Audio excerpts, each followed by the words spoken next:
Cette semaine à la ligne bleue, on fait le tour de l'actualité des Carabins avec Raphaël Bergeron-Gosselin. On parle de sommeil avec Laurence Blanchette et on rencontre Christina Fernandez-Londono de l'équipe de cheerleading des Carabins.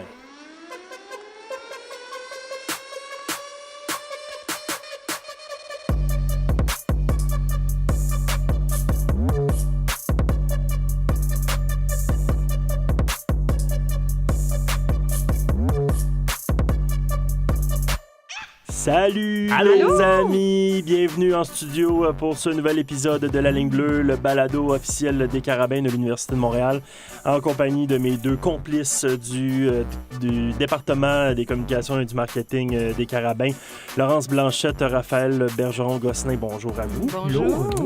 Alors Raphaël, on commence par toi. De quoi tu nous parles aujourd'hui? Qu'est-ce que tu nous jases? On parle de sport universitaire des Carabins depuis plusieurs semaines. Et puis, en fait, semaine passée, c'était le dernier week-end de compétition avant Noël. Donc, les saisons de hockey, volleyball, cheerleading, badminton, name it, tout ça se terminait pour la mi-saison. Et c'est toujours important de terminer sur une bonne note. Si on veut passer un beau temps des fêtes, arriver après Noël avec une belle confiance.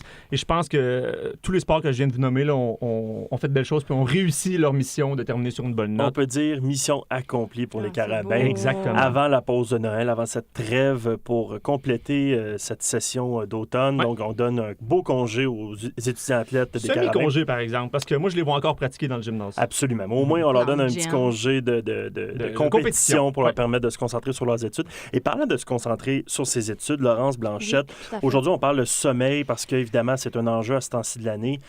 La clarté, il fait noir, je pense, à 2 heures de l'après-midi. J'exagère. Oui. Mais il fait noir tôt. Oui. On est dans les bouquins. En fait, je ne suis pas dans les bouquins, mais vous, les étudiants, vous l'êtes dans vos bouquins à longueur de journée. Comment tu as quelques trucs pour nous, finalement?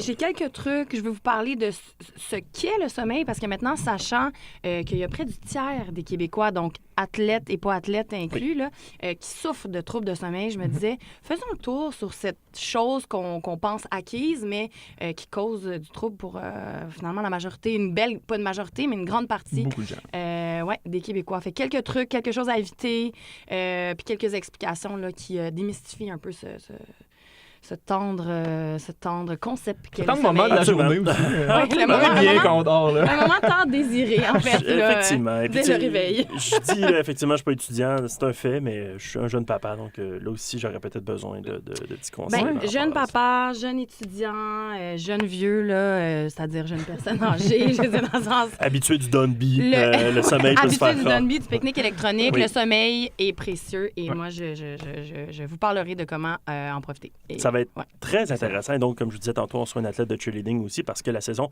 débutait le week-end dernier.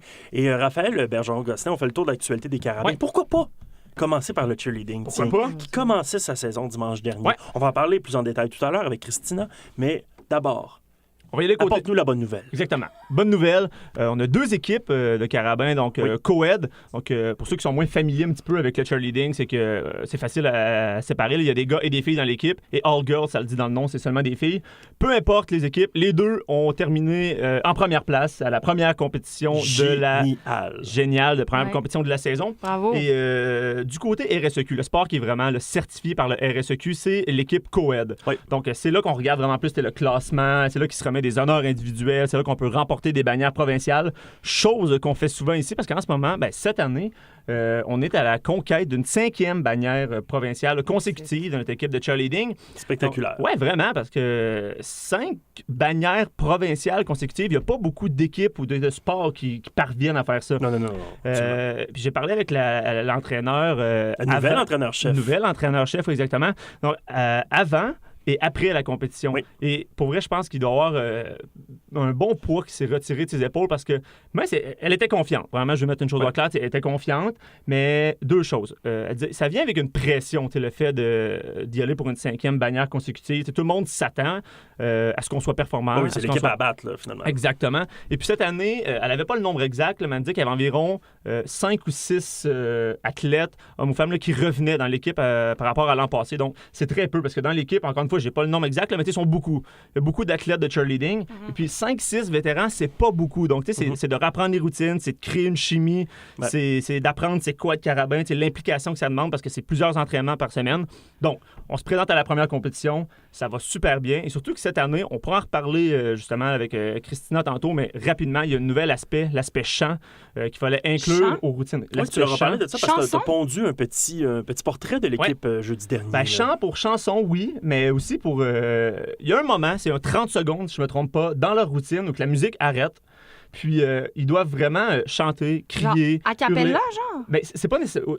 Christina, honnêtement, pourra mieux l'expliquer de moi, mais ce que j'ai compris, parce que moi aussi, je savais pas c'était quoi, oui, il y a du chant, mais c'est aussi, on entertain la foule et les juges. On a le droit d'amener des instruments de musique, des drapeaux, des trompettes, des name it, ce que tu veux, des pancartes. Il faut vraiment que les juges aient du plaisir, le smile dans la face, puis les partisans aient du plaisir pendant 30 secondes, parce que souvent, en cheer, c'est la musique entraînante, donc même si tu fais quelques erreurs dans ta routine, par exemple... le hype est là, exactement. Là, mais là, pendant 30 secondes, la musique arrête, c'est vraiment ce que tu fais qui va faire en sorte que les gens ont du plaisir ou non. Donc, tout ça pour dire qu'on avait, c'était parce qu'on savait pas ce que les autres allaient présenter, on savait pas ce que nous, on allait faire. Puis finalement, ça s'est super bien passé pour les Carabins. On a eu le plus haut total de points pour cet aspect-là. Les juges l'ont même mentionné sur la feuille de pointage, comme disait que ça s'était très, très bien passé. Donc, écoute, une première place. Pour la petite nouveauté, ça s'est bien passé. Les recrues, parce qu'il y en a beaucoup, ont très bien fait, ont bien géré la pression d'une compétition universitaire. Donc, on peut dire qu'on est... un beau baptême de feu pour la nouvelle entraîneur-chef, Caroline Landry, là, finalement. Caroline est pour une tentative de 5e bannière provinciale consécutive. Oui, il y a 4 compétitions au cours de la saison. Là, c'était la première, la seule de 2018, parce que là, on se transporte en 2019, en fin janvier à Québec, le 26 janvier. Après ça, le 23 février en Mauricie. Et ça se termine au championnat provincial, qui aura lieu ici dans la région montréalaise, à Boisbriand, le 23 mars, où nous y serons avec beaucoup d'intérêt pour capter le moment et cette peut-être conquête d'une 5e bannière de suite. Exactement. Donc, un bon départ. Et on en reparle tantôt, comme on disait, avec Christina. Mais donc, Raphaël aussi, là, du côté du hockey féminin, tout va très bien dans le meilleur des mondes. 5 victoires de suite, je ne me trompe pas. 5 victoires de suite. Et on est premier au classement du top 10 U-Sport au pays pour une 2e semaine de suite. Donc, vraiment, un très bon début de saison. Une bonne première moitié de saison pour nos Carabins. Oui. Puis ce qui est particulièrement plaisant aussi au hockey, c'est que cette année, on a débuté avec une victoire écrasante face à Ottawa, mais après ça, on a réalisé qu'il allait y avoir beaucoup de parité cette année dans la Ligue. McGill, qui a connu une saison un petit peu plus difficile l'an passé, revient en force. Concordia a toujours une puissance. On est une puissance. Carleton, qui est souvent plus vers le bas du classement, là, dans les années dernières, on l'a emporté contre eux cette semaine, en fait, semaine passée plutôt, mais on l'a emporté 3-2. Puis c'est eux qui avaient les devants 1-0 à un moment dans le match. Et puis leur match précédent ont perdu en tir de barrage contre McGill. Donc Carleton, en ce moment, ils ont seulement une victoire, mais pour vrai, ils tiennent tête aux équipes d'autres classements. Carleton, c'est les Tannantes. C'est comme une équipe peut-être un petit peu moins... c'est vrai, c'est un petit peu moins nanti en talent brut. Mais vraiment, là, un échec avant senti. Rien à perdre. Un peu, ça me fait penser aux Canadiens actuellement, là, qui... Cœur au ventre. Ouais, tente à pallier peut-être un petit peu moins de talent offensif par beaucoup de pression sur la rondelle. Et puis leur gardienne aussi, là, incroyable, le nombre d'arrêts qu'elle a fait, puis un nombre d'arrêts spectaculaires, parce que tu sais, faut quand même dire, là, on l'a emporté 3-2, mais on a dominé le match. C'est une bonne nouvelle, mais leur gardienne a été incroyable. Donc, comme tu le disais, là, on est première au classement canadien U-Sport, on est première au RSEQ, 5 victoires de suite, dans une ligue où il y a beaucoup de parité. Puis en début de saison, on s'était incliné la même fin de semaine contre McGill et contre Concordia. Donc, on se disait, tu sais, OK, cette année, c'est important de terminer au premier rang parce que, bon, ça va nous permettre en demi-finale d'affronter une équipe qui a terminé 4e au lieu d'affronter la 2 ou la 3, tout dépendamment. Il reste encore beaucoup de matchs à jouer après Noël, mais on peut dire qu'on termine sur vraiment, vraiment une bonne note. Là. Puis je pense qu'il faut souligner quand même aussi le travail. Oui, il y a les vétérans comme Jessica Cormier qui, en ce moment, a 6 buts, meneuse au classement RSEQ. Tu sais, qu'on dit que tout va bien, là. Ouais. C'est elle qui a le plus de buts au Québec. Mais il y a Aude Racine qui est notre gardienne recrue. Maude Trévisan, notre gardienne de 2e année, qui était censée être la gardienne de confiance cette année d'Isabelle Leclerc, avait une petite blessure, donc ça fait quelques matchs qu'elle n'est pas devant le filet. Puis je pense qu'on a juste décidé de donner les derniers matchs off avec le mois de congé de Noël, ça va lui faire du bien. Puis Aube a été incroyable. 6 matchs, 6 victoires, une moyenne de but alloué de 1,31, pourcentage d'arrêt 9,48. C'est des stats de gardiens élite au Canada. Wow. Donc, ça en était une bonne, je pense que de réputation, quand Isabelle m'avait parlé d'elle l'an dernier, elle en parlait avec beaucoup de bien. Une bonne jeune gardienne qui joignait à l'organisation. Et c'est génial. Ça fait un bon tandem de gardiennes, Maude et Aube. Et je pense qu'on peut peut-être en faire un surnom genre Maube. Non, mais on voit que c'est... Genre mob. Mafia. Donc, Maube, ce tandem de gardiens de but, assurément l'un des meilleurs au Canada. Puis l'an passé, c'est ce qu'on avait, un tandem de gardiens avec Marie-Pierre Chabot et Maud Trévisan, puis on a vu ce que ça fait. Là. Je veux dire, bon, au Canadien, on a perdu notre premier match, mais après ça, on a gagné. On s'est rendu au Canadien, on a terminé 5e. Donc, c'est toujours bon d'avoir 2 gardiens parce que, regarde, comme le Maud a eu une petite blessure, on sait jamais ce qui peut arriver. Puis on sait qu'Aube, en ce moment, est capable de faire le travail et le faire très, très bien. Donc, on part en congé de Noël sur une séquence de 5 victoires. On est au premier rang classement sport. Je pense pas qu'on pouvait demander mieux dans une ligue avec beaucoup de parité. Attaboy. Côté volleyball. Ouais. Là aussi, ça se terminait pour l'hiver, pour l'automne. Donc, c'est la première portion du calendrier, tant chez les hommes que chez les dames. On va commencer par les filles, qui se sont relevées d'un week-end difficile la semaine dernière avec 2 belles victoires vendredi et dimanche. Ouais. On va commencer par le week-end dernier rapidement. Ouais. On est habitué à, je dirais pas l'excellence, l'excellence c'est beaucoup, mais on est habitué d'être au sommet du classement. On a eu 5 ans de Marie-Alex Bélanger, on allait au championnat canadien. Ouais. Et puis là, on arrive en fait semaine passée contre Sherbrooke, une équipe qui avait toujours pas de victoire cette saison. On s'incline en 4 manches, donc ils l'ont emporté 3-1. Bon, petite erreur de parcours. Après ça, on affronte l'UQAM à domicile ici. On se dit, bon, c'est le temps de prouver que c'était une erreur de parcours. On perd en 3 manches. Je dirais que je pense pas que la panique s'est installée au sein de l'équipe, mais il reste qu'il y a eu des questionnements. C'est à savoir... C'est la première fois de l'histoire que l'UQAM battait l'UDM en volleyball féminin. Exactement. Donc, tu sais, c'était comme je dis, pas de panique, mais tu sais, il faut se dire, est-ce qu'on est vraiment plus en reconstruction, en guillemets, qu'on le pensait? Est-ce qu'on est encore... Tu sais, tu te poses des questions. Finalement, on avait hâte de retourner sur le terrain, mais tu sais, on affrontait McGill. McGill, qui est l'équipe classée numéro 1 en ce moment au Québec, qui était dans le top 10 du sport.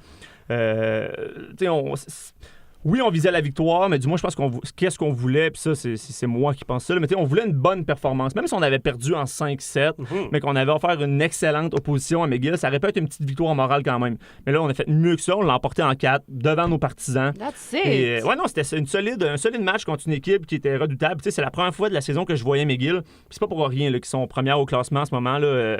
Bonne passeuse, bonne attaquante, on réceptionne très bien.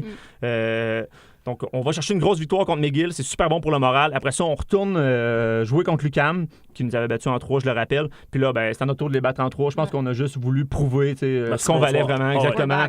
Donc, on est back. 2 victoires consécutives pour terminer encore là avant Noël. Puis on a fait aussi notre entrée dans le top 10 canadien. On est classé au 10e rang. Du moins, c'est la première fois de la saison qu'on est au sein du top 10 canadien.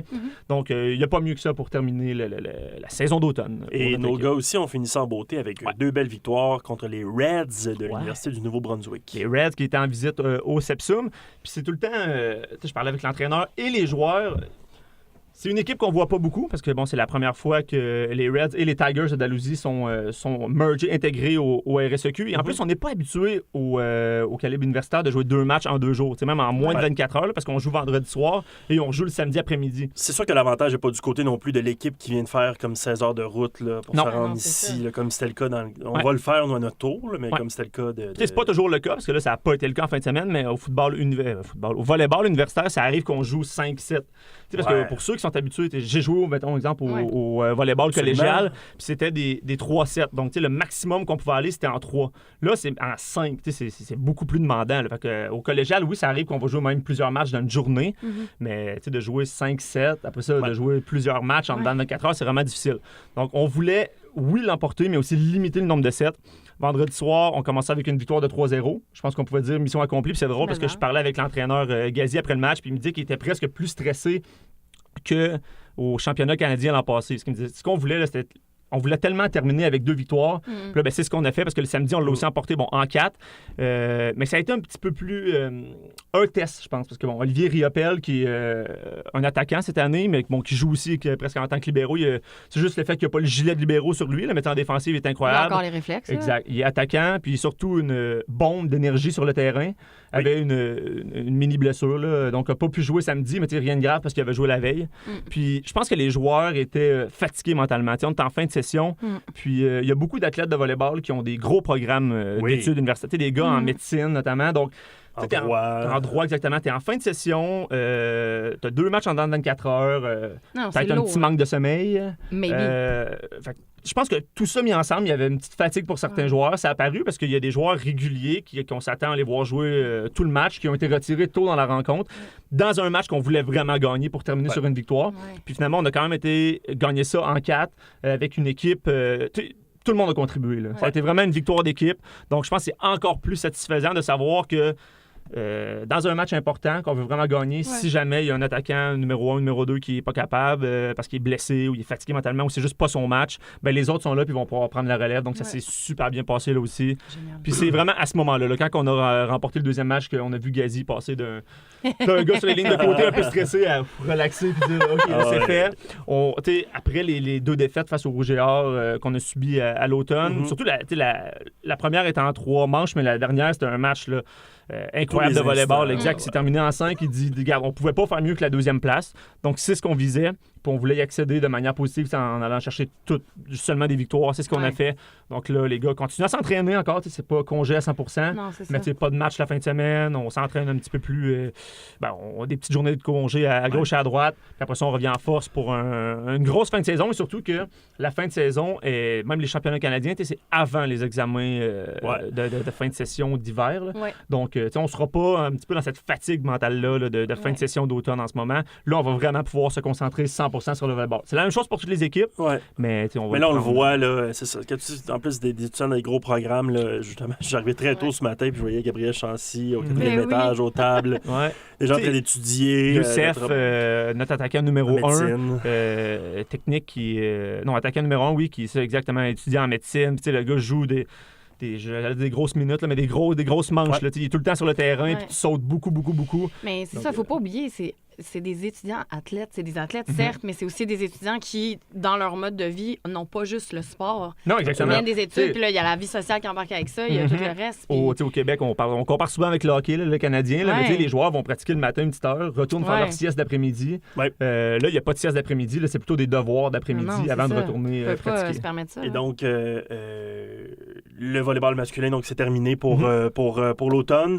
Volleyball masculin qui est 9e au dernier top 10 U-Sport. Donc, tu l'as parlé de 2 défaites contre Laval. C'est les 2 seuls de l'automne pour les Carabins qui sont 2e au classement du RSEQ avec 12 points. Quand même 6 points devant Dalhousie. Ça, c'est important en terminant parce qu'on veut avoir l'avantage du terrain. On sait que le Rouge et Or accueille les championnats canadiens cet hiver, donc à la fin de la saison. Donc, il reste un billet pour une équipe du Québec, possiblement les finalistes avec le Rouge et Or. Exact. Donc, si on se rend en finale face au Rouge et Or, si on se fie à la logique, là, parce que tout peut arriver, mais si la logique fait en sorte que c'est 1 contre 2, on se rend en finale contre le Rouge et Or, peu importe le résultat, on s'en va au Canada. On va vouloir l'avantage du terrain, assurément en demi-finale. En terminant, Raphaël, donc il y avait du badminton, la 3e étape du circuit provincial, cette fois du côté de Sherbrooke, dans les cantons de l'Est. 3e étape du circuit provincial, mais c'était le premier tournoi en mixte.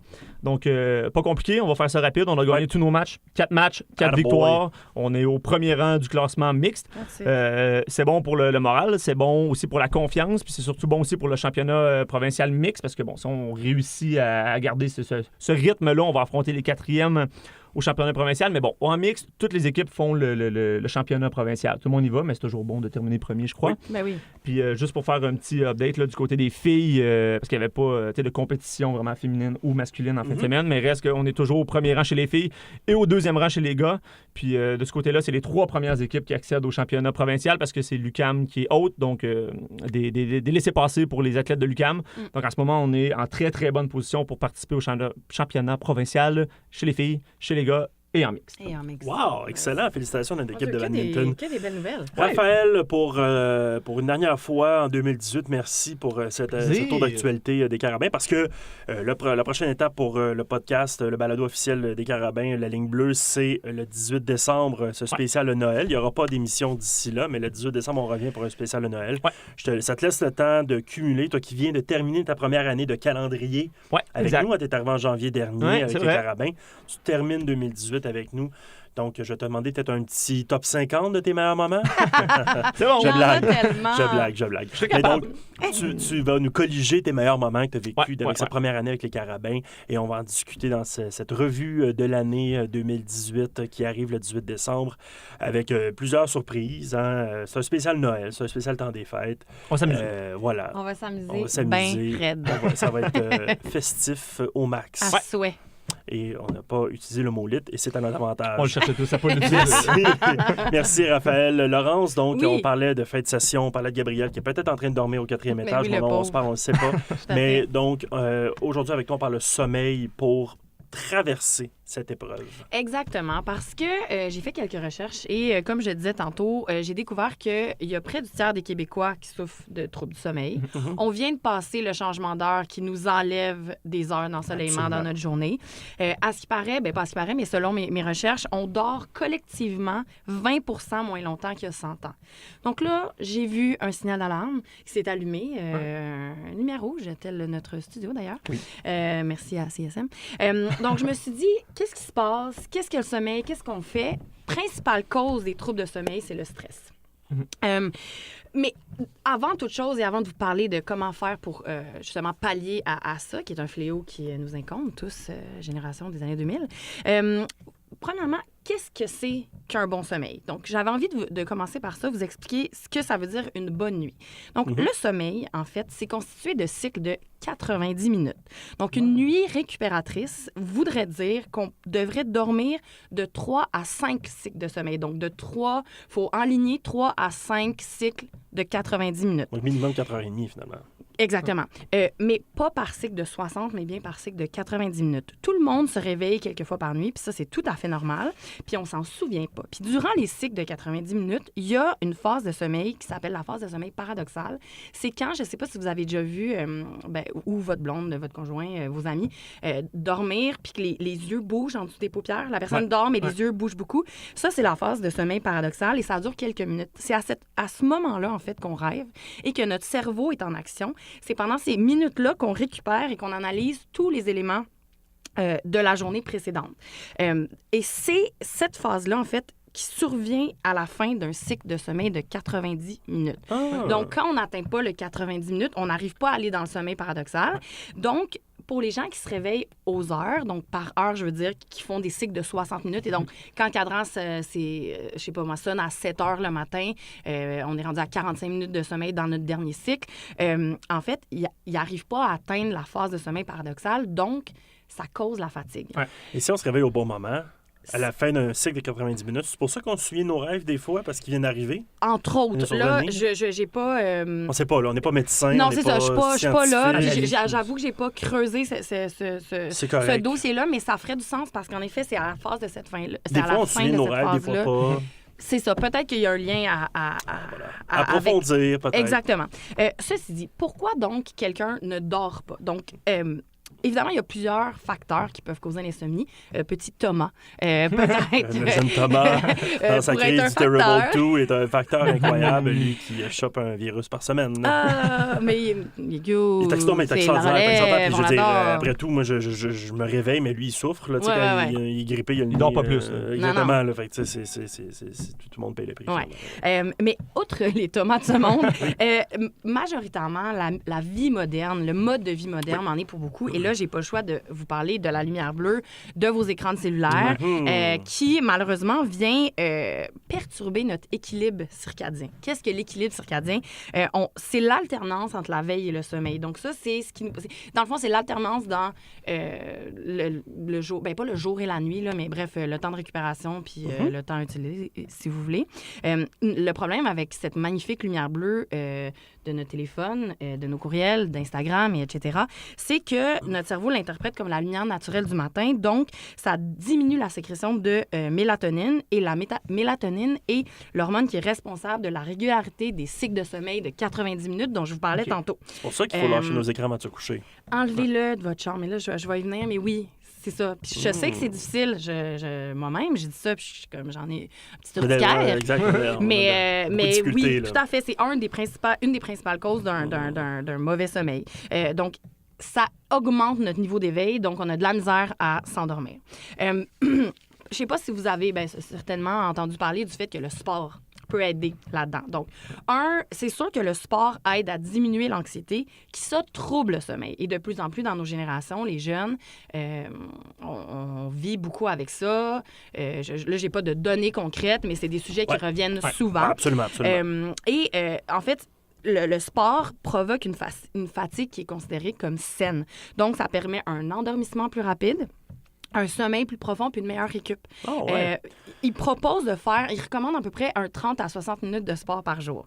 Alors, mais c'est quand le bon moment? Parce que, je dis, mettons, quand tu fais du sport, tout juste avant de te coucher, c'est plus difficile. C'est ça. Mais en fait, ce qu'il suggère, c'est de terminer son sport 3 heures minimum avant d'aller se coucher. Voilà. Parce qu'en effet, si vous faites du sport, vous finissez votre ligue de basket à 11 heures. Exact. Comme moi ce soir. Notamment. C'est dur de se coucher après parce que ça c'est quoi l'hormone que ça dégage? L'endorphine? Oui, c'est ça exactement. Ça te met sur un high qui est super bénéfique. Surtout quand tu as marqué 20 points. Mais bénéfique, mais pas au bon moment de la journée. En fait, pas juste avant d'aller se coucher, certainement. Ouais. Et il y a des activités qui font particulièrement travailler le système respiratoire, qui sont plus enclines à favoriser le sommeil. Le jogging, le vélo, le ski de fond, là, ça s'en vient la saison, sortez-vous ski de fond. La natation, donc ça, c'est le genre d'activité qui, suite à ce qu'on l'ait pratiqué, 3 heures après. Stimuler le sommeil. Oui, puis c'est des sommeils, là, pour ceux qui pratiquent souvent le sport, qui font souvent du sport, pourraient certainement témoigner, mais moi, je me souviens, dans mes hautes années de performance, mon sommeil était... incroyable. J'étais dans mon lit, je fermais l'œil et c'était terminé. Je veux dire, dormais comme un bébé, vraiment. Pas comme Thomas, mais comme un bébé. Bien comme un bébé. C'est ça. Effectivement, puis c'est aussi des années où tu te récupères mieux, je pense, dans l'ensemble. Oui, c'est ça, exactement. Physiquement, tu te sens mieux également. Tantôt, Raph, tu parlais des Canadiens qui, eux, ont un horaire d'entraînement et tout ça dans le sport professionnel qui leur permet de faire une petite... C'est ça, exactement. Pourquoi je vous parle de ça? C'est qu'en fait, pour les athlètes, d'ailleurs, de haut niveau qui nous écoutent en ce moment, pour les carabins, on sait que souvent, l'horaire d'entraînement se fait très, très tôt, très, très tard. C'est des horaires un peu atypiques. C'est pas un 9 à 5 comme les Canadiens. Là, exactement. Et donc, arrive midi ou arrive des certaines heures où on ne l'attend pas, on est fatigué, en fait. Et il y a une recherche de l'Université de Liverpool, en Angleterre, qui a prouvé qu'une sieste de 30 minutes renverse les effets négatifs de manque de sommeil. Donc, si les athlètes, dès qu'on est un peu plus de haut niveau, un peu plus élite, si vous êtes capable d'intégrer dans votre journée une sieste de 30 minutes parce que vous êtes levé à 5 heures, les nageurs, là, ça se lève à 5 heures du matin, là, c'est dans la piscine à 5h45, en tout cas, je ne sais pas exactement, mais la sieste de 30 minutes serait excessivement bénéfique et pourrait contrer, en fait, cet effet-là. Donc, certainement, le sport aide. Certainement, le sport aide dans... la récupération puis un meilleur sommeil. Maintenant, j'avais envie de terminer sur quelques tips, quelques trucs à éviter. Quelques trucs et astuces. Trucs et astuces, des choses à favoriser. Prenez note, messieurs, prenez note à la maison, s'il vous plaît. À éviter pour conserver un bon sommeil, les écrans dans les heures précédant de sommeil, télévision incluse. Donc, sortez-vous un petit livre.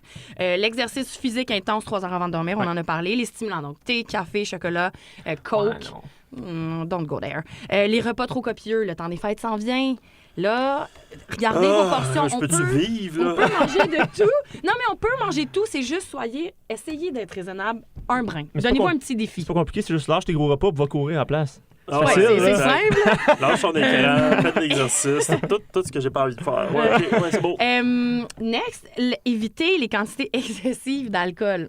Ce qui est super, en fait, c'est que, par exemple, un bon verre de vin rouge additionné à plusieurs de vin rouge, oui, nous permet de s'endormir plus facilement, mais ça va nous faire réveiller en tout cas, ça va nous faire réveiller plus tôt. Puis ça va être comme un sommeil qui est un peu paradoxal. Là. C'est pas du bon sommeil. Non, mais tu sais, ça nous est tous déjà arrivé de se coucher un soir assez tard, un petit peu magané. Puis tu sais, des fois, tu te dis le lendemain, tu te réveilles, t'es tellement pas en forme. Tu sais, pourtant, t'as quand même dormi, mettons, exemple, 7 heures ou 8 heures. Juste que bon, tu t'es couché plus tard, tu t'es levé plus tard. Mais c'est pas le même sommeil. Mais là, non, rien à ces voir. soirées-là qui se terminent à la banquise et que tu te couches un peu croche. Avec un repas copieux avant de te coucher. Tu te réveilles, t'es pas en forme, même si t'as dormi 8 heures. Tu as bien mangé, t'as checké ton sel. seul. T'as envoyé des petits DM. Voilà. T'as pris un taxi puis t'avais juste 800 mètres à marcher. Genre. Et dernière chose à éviter, Oui. on est dans l'air du temps, le cannabis, ça a été légalisé, Oui, cette absolument, super absolument. substance. C'est pas mon avis, mais... Non, mais tout à fait ça. C'est ça, une substance qui a été légalisée. Le problème avec ça, c'est que ça induit les phases de sommeil décalées. Donc, c'est super. On en fume avant de se coucher. Là, on dort bien, mais c'est que ça nous fait nous coucher plus tard puis nous lever plus tard. Fait que ça change notre cycle. Et donc, dans les heures où on voudrait performer, où on voudrait être attentif, où on voudrait être éveillé, en fait, on ne l'est pas. Donc, pour favoriser un bon sommeil, rapidement, un petit bain tiède. 2 heures avant de dormir. OK? Ça nous aide. Une tisane à la camomille. Ça nous fait nous déposer dans les débuts du sommeil. Des activités relaxantes comme la lecture, le tricot, Renaud, le yoga, le dessin, Raph. C'est pas facile de s'accorder ce type de moment-là dans nos vies effrénées, mais c'est... Non, mais ça pas le serait temps pour l'idéal. Je pense qu'il faut juste choisir la note et trouver. Trouver, c'est quoi? Si c'est un livre, ça peut être 2 pages d'un roman, puis ça nous fait nous endormir. Et évidemment, un horaire régulier de sommeil. Donc, si vous êtes habitué de vous coucher à 10 heures ou à 11 heures, à 9 heures, essayez de conserver ce rythme-là et de vous lever à l'heure adéquate suivant les 4 cycles de sommeil de 90 minutes. Fait que j'espère que vous avez tous pris ça en note. Parce que, oui, je sais que c'est pas facile, là, puis Renaud, là, on fait des blagues, tout ça, mais vraiment, je pense que si ce n'est que ne pas regarder son sel avant d'aller se coucher. Non, ça, je comprends. La c'est télé. Très bon truc. Une petite tisane au lieu d'un verre de whisky pour s'endormir. C'est vrai. Je te regarde en disant ça, Renaud. Renaud, à chaque Non, fois. mais c'est ce que j'ai fait samedi. Honnêtement, c'est le début de la saison de Die Hard. Hein. Faut Ouais. écouter Marche ou crève, vu que c'est Noël. Et donc, avec un petit whisky, c'est pas vilain. Mais effectivement, il faudrait peut-être que... Pour un meilleur sommeil. Si tu veux pas bien dormir, c'est ton affaire. On a même commencé à la cacher, le cadran. Mais c'est Parce bon. que je pense que c'est peut-être pour Quand la tu te réveilles lumière, la nuit. mais aussi elle se réveillait. Puis là, mettons, tu sais, si tu vois qu'il est sur l'heure. trop... Exactement. Tu vois, mettons qu'il est 6h30 Ouais. ou, mettons, 4h, je sais pas. Ouais. Puis tu dis, OK, il me reste juste 2 heures. Tu te rendors, il n'y a pas de problème. Ton cerveau calcule Probablement en panique. qu'il te Oui. reste juste 2 Surtout heures. que maintenant, il fait noir tout le temps. Là, fait que Ouais. tu peux pas dire, mettons, parce que quand tu vois le soleil se lever l'été, tu fais, bon, là, il est maintenant 5h30, 6h. Fait que moi, je l'ai caché avec une feuille, puis j'ai écrit dessus comme 1h30. Fait que quand je me réveille, il est toujours 1h30. Il est toujours 1h30. Ah, c'est pour ça que t'avais tout en temps. Shots fired. Bon, ben merci Ouais. beaucoup, Laurence, pour cette chronique Plaisir. qui nous a endormis un peu.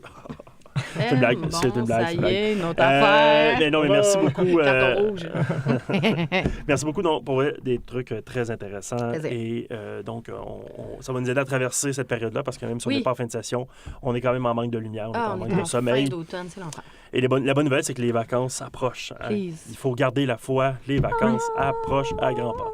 Donc, Ouais. tous ensemble, on va traverser l'ouragan pour se rendre à Noël avec nos familles respectives. Donc, merci beaucoup et merci à vous deux. On se laisse quelques instants et on revient en entrevue avec Christina Fernandez Londono.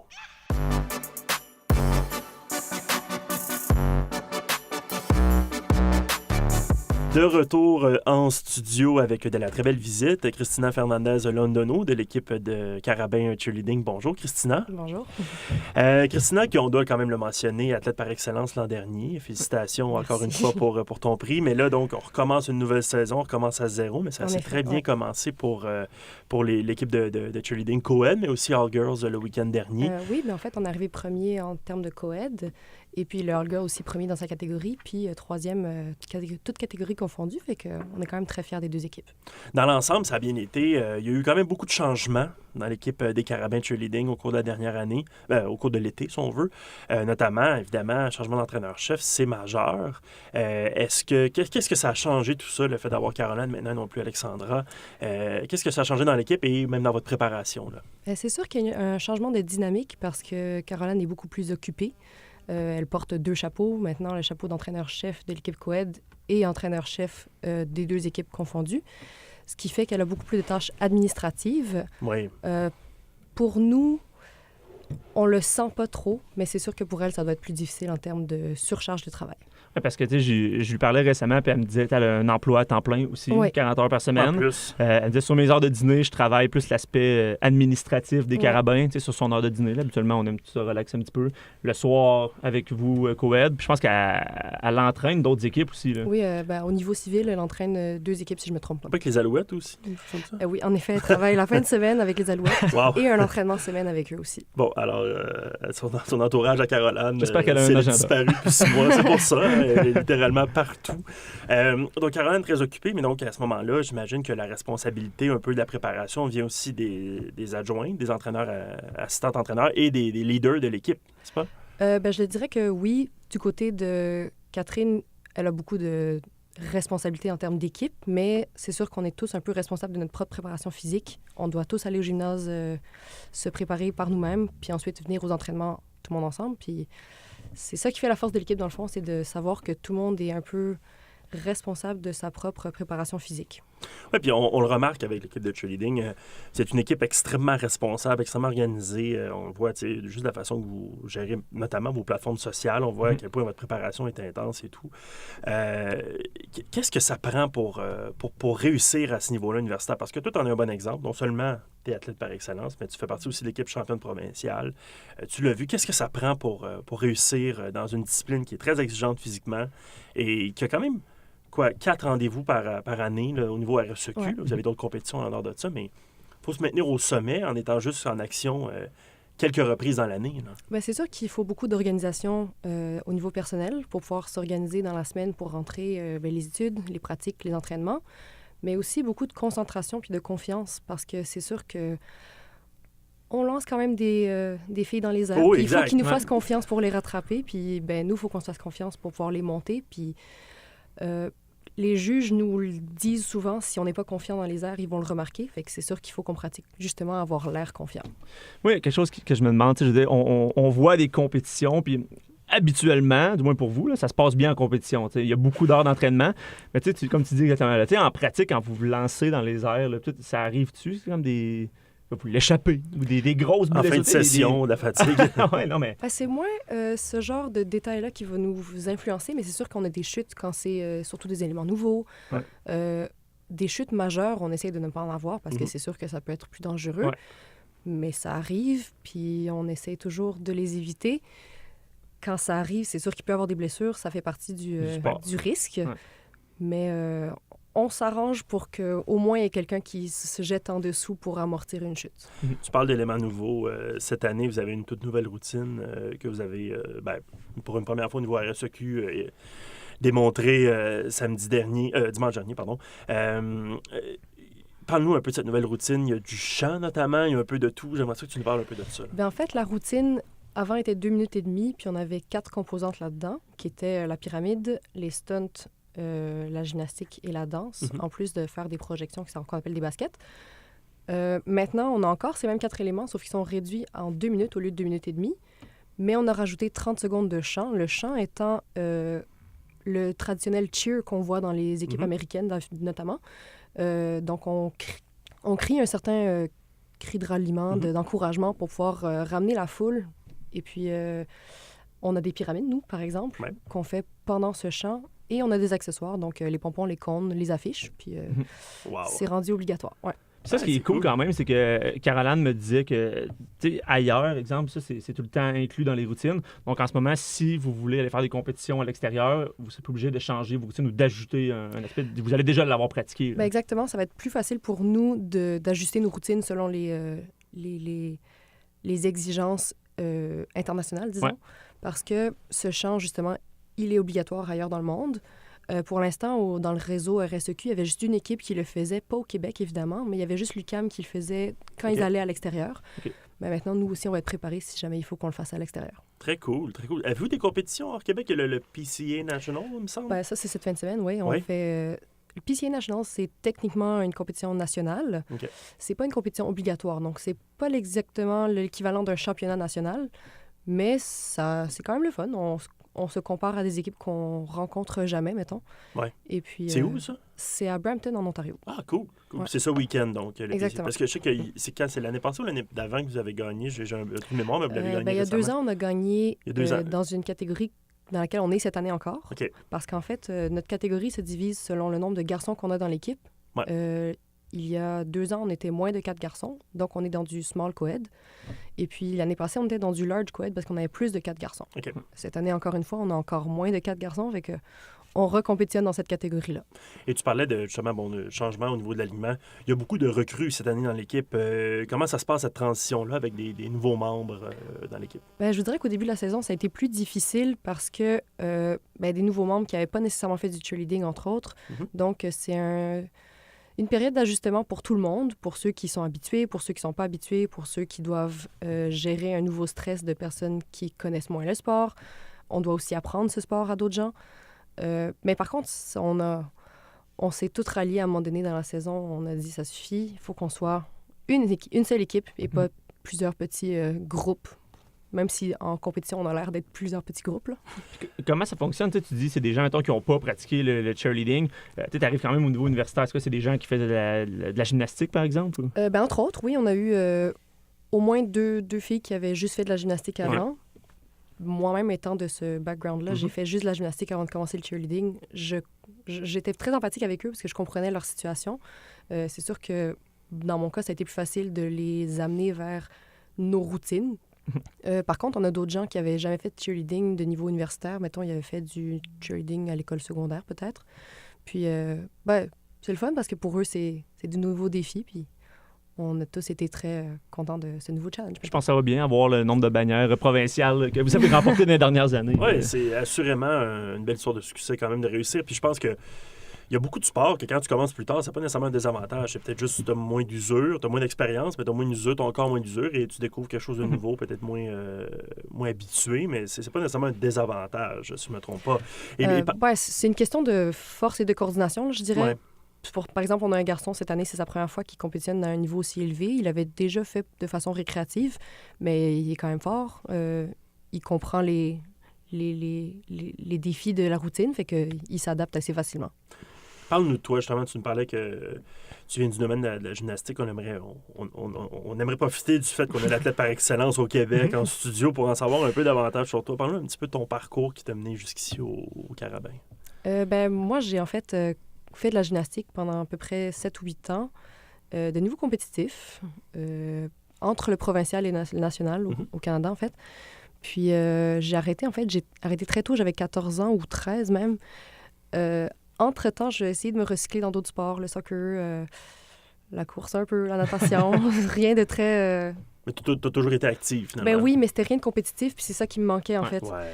Puis rendu au cégep, mon amie, elle m'a ramené dans les essais pour l'équipe de cheerleading. Puis j'ai dit, je suis pas sûre que ça me tente parce que même moi, étant gymnaste, le cheerleading, ça me disait rien.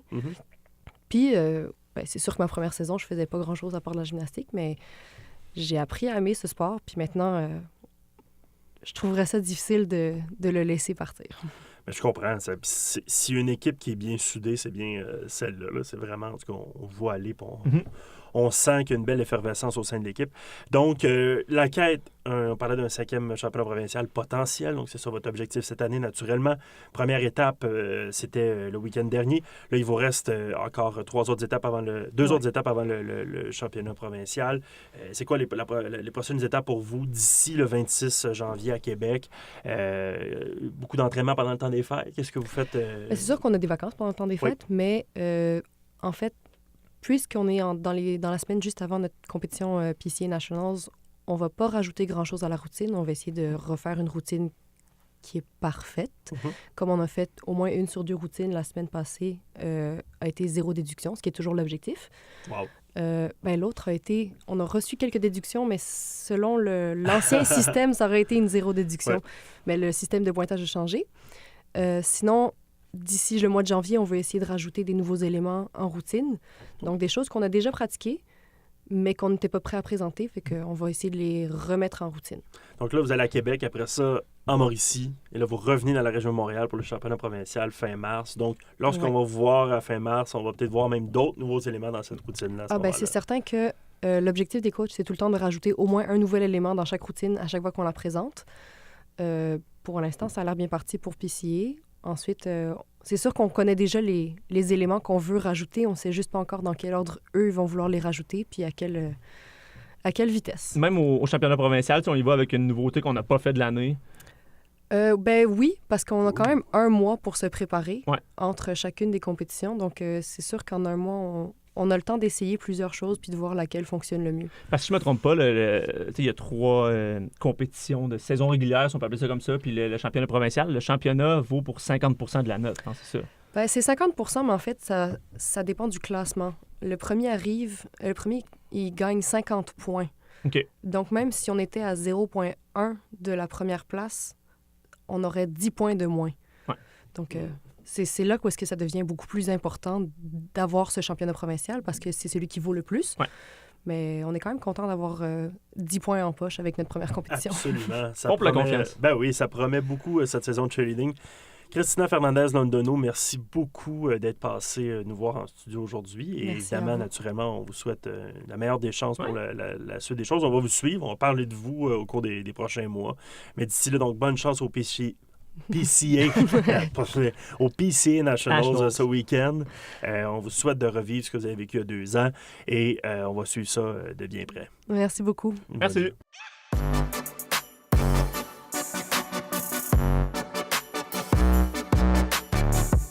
Déjà dans les derniers instants de cet épisode du balado officiel des Carabins de l'Université de Montréal, la ligne bleue. En terminant, je veux quand même souligner 2 belles initiatives de la part de nos étudiants athlètes. Il y en a plusieurs. On en a vu plus précisément 2 cette semaine. Et je vous invite à y participer si vous en avez l'occasion. Donc, Tous au show est une initiative de la part de certains étudiants du parcours leadership où plusieurs étudiants athlètes des Carabins participent avec M. Robert Dutton. Donc, Logan Réaume de l'équipe de hockey féminin a mis sur pied une petite campagne, Tous au show, qui permet de ramasser des vêtements chauds, idéalement. Donc, pantalons, bottes, tuques, mitaines, manteaux que vous avez à donner. Donc, on en a tous de trop dans nos garde-robes. On vous invite à en faire un don. Ça va être remis à différentes associations pour les sans-abri, les gens plus démunis qui aimeraient évidemment passer un hiver au chaud, un hiver qui s'annonce rude, qui plus est. Donc, si vous en avez l'occasion, les mercredis, de midi à 13h, c'est au local 413 du Sepsum. Ce local-là, c'est pas si compliqué, mais en même temps, c'est compliqué. C'est le dernier local au bout, en dessous des estrades. Donc, au niveau du terrain, exactement. Okay. Stade extérieur, au niveau du terrain, au niveau l'extrémité ouest des estrades. À côté du Salon Carabin. Exactement, pour être plus précis. Donc, ce petit local-là qui sert notamment au camp de jour l'été. Donc, c'est là que vous pouvez déposer vos dons le mercredi entre midi et 13h, et ça jusqu'au 10 décembre. Sinon, si vous êtes un étudiant athlète des Carabins, vous pouvez contacter votre responsable d'équipe. Chaque équipe a un responsable pour cette campagne-là. Ou si vous êtes un étudiant ou une étudiante du campus et vous souhaitez quand même faire un don, vous pouvez à ce moment-là tout simplement contacter Logan. Il y a une adresse courriel qui est sur notre site web, donc sur le site web www.carabin.umontréal.ca /tous, _chaud. Vous aurez les détails et l'adresse courriel de Logan pour la contacter si vous souhaitez faire un don.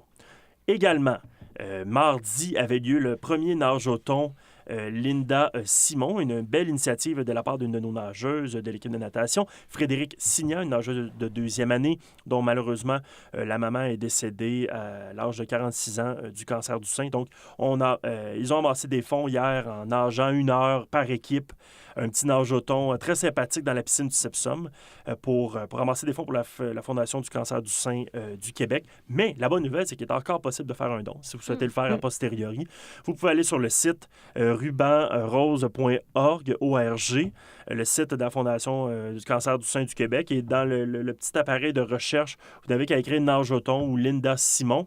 Pas Simon, S-I-M-O-N, mais bien C-I-M-O-N. Donc, Linda, L-I-N-D-A, C-I-M-O-N. Ou Nage au thon. Et là, vous allez avoir la page de l'événement. Vous pouvez évidemment faire un don si vous le souhaitez. On vous encourage grandement à le faire. C'est une très belle cause et un beau geste de la part de Frédéric Signa. Ce qui est cool aussi avec cet événement-là, je trouve, c'est que un nage au thon, il y en a que ça peut décourager et dire il va falloir que je nage pendant 24 heures. Les 24 heures de tremblant, exemple, c'est des beaux événements. Là. Mais là, c'était comme 1 heure, tu disais. Donc, tout le monde est en mesure d'y participer. Moi, ce qui m'a découragé, c'est le fait qu'il y allait avoir des gens beaucoup trop en shape. Les athlètes Carabin avec leur spectacle qu'elle allait te voir en maillot. Exactement. Ça m'a vraiment découragé. Quand j'ai vu les images, ça m'a réconforté dans mon choix parce qu'effectivement, ils sont tous tellement beaux en maillot. Et moi, c'est plus compliqué. Je me dépêche à rentrer dans l'eau. Mais l'an prochain, il faut de tous les genres pour créer un tout assez fort pour amasser des Absolument. femmes. Et assurément, en faire partie. Assurément, mon gras abdominal pourrait me permettre de peut-être mieux flotter en nage sur le dos. Sait-on jamais. Donc, ça m'a découragé cette année, mais l'an prochain, je vais convaincre notre collègue, Laurent Bédard, ancien nageur carabin, qui lui s'est défilé hier. Donc, on va le convaincre l'année prochaine. En plus, c'est probablement une belle sélection de maillots pour nous. Absolument. Speedo, lui qui a des speedos. Non, mais ça prend ça. Couleurs, exactement. Ça prend ça, Mais pour ceux qui ont été découragés, de toute façon, ils peuvent aller donner sur le site, comme tu viens de le dire. Mais l'an prochain, là, on va le faire. Là, au pire, ça va être une joke. Genre, Sandrine Mainville va avoir le temps de faire 16 longueurs avant que je me rende à la ligne de 10 mètres. Mais tant pis, il faut le faire parce que c'est une super belle cause. Puis hier, j'ai eu des regrets. C'est vrai, parce qu'en plus, l'événement avait été comme publié, annoncé il y a quelques mois. Puis je m'étais mis intéressé. C'est ça, on s'était dit. Comme... Maybe. C'est là que tu nages, Raph? Ouais. Ben, non, tu nages. J'ai quand même un maillot. Bâtard, là, tu nages. J'ai un maillot dans mon bureau et un casque de bain. Bon, voilà, c'est déjà plus que moi. Laurent a déjà nagé. Laurence... J'ai un maillot, des lunettes, un casque. J'ai fait ça à Camo quand j'avais genre 10 ans. Là. Bon, ben là. Puis moi, j'ai la chef de Michael Phelps s'il passe 10 ans au buffet. Fait que faut y aller. Ça va être vraiment dans l'esprit d'équipe, notre affaire. Ça va être un rendez-vous. Au pire, on fera une joke, mais on va le faire. Je suis sûre qu'on va amasser les fonds. Honnêtement, pour nous pouvoir nager, oui. On va amasser les fonds et moi, je vais finir dans le fond. Donc... on ira te chercher par la petite fenêtre du fond. Là. Non, mais il y a toujours des secouristes sur place. C'est une très bonne nouvelle pour moi. Merci beaucoup, donc. Et merci à... J'ouvre une parenthèse. Merci à vous tous qui œuvrez comme ça vers des belles initiatives. Étudiants-athlètes, étudiantes-athlètes. C'est très inspirant. Parce que, tu sais, on parlait tantôt là, du manque de sommeil ou qui n'arrivent pas à trouver un petit 30 minutes de sommeil, mais ils réussissent à mettre plusieurs heures pour organiser des trucs comme ça. Donc, félicitations. Vous êtes inspirants. Chapeau. Ouais. Chapeau à vous aussi pour ce beau moment de radio-télé, d'enregistrement audio, balado, voilà. Et on se retrouve donc le 18 décembre. On l'a dit pas la semaine prochaine, pas l'autre. Le 18 décembre, nous serons là pour un spécial Noël, fin d'année 2018. Plein de surprises. Vraiment à voir. On n'a pas encore déterminé les surprises, fait qu'on va donner pas de punch, mais plein de surprises. Donc, merci, je vous dis bonne 2 semaines, 3 semaines, et on se retrouve donc le 18 décembre. Et à vous, donc, à la prochaine. Bye-bye now. Bye-bye.